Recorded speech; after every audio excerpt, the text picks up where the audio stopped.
Ce 11 août, Paul Kagame a prêté serment devant le président de la Cour suprême, s'engageant à préserver la paix et la souveraineté nationale et à consolider l'unité nationale.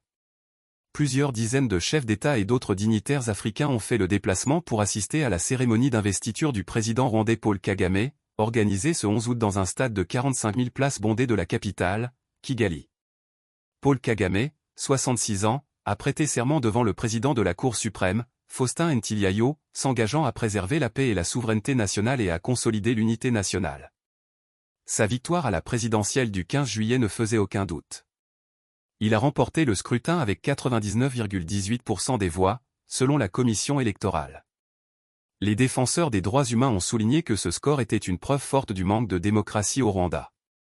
Après avoir atteint la limite de 2 septennats, Paul Kagame avait pu se présenter à nouveau en 2017, à la faveur d'une révision constitutionnelle controversée intervenue 2 ans plus tôt instaurant le quinquennat avec le maintien d'un maximum de 2 mandats. Cette réforme peut lui permettre de rester au pouvoir jusqu'en 2034. Manque d'ouverture démocratique.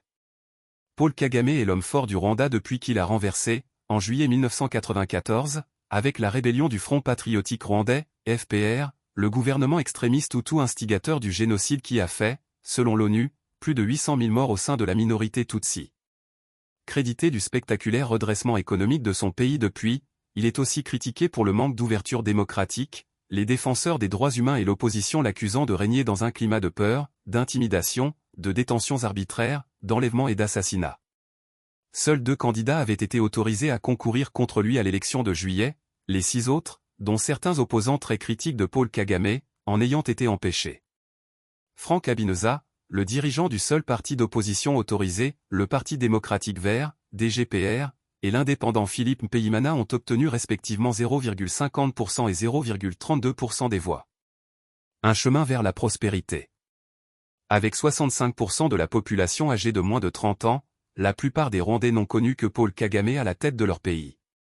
J'ai fièrement voté pour le président Kagame et il était essentiel que je sois là aujourd'hui pour assister à cette investiture historique, s'exclame Tania Iriza, une commerçante de 27 ans venue assister à la cérémonie. Ses qualités de dirigeant ont transformé notre nation.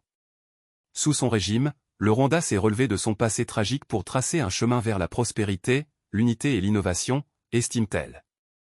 Paul Kagame a remporté chaque présidentielle à laquelle il s'est présenté, à chaque fois avec plus de 93% des voix. Si ce sujet vous intéresse, n'oubliez pas de laisser votre avis en commentaire. Abonnez-vous et activez la cloche de notification pour être toujours informé de l'actualité en Afrique et dans le monde.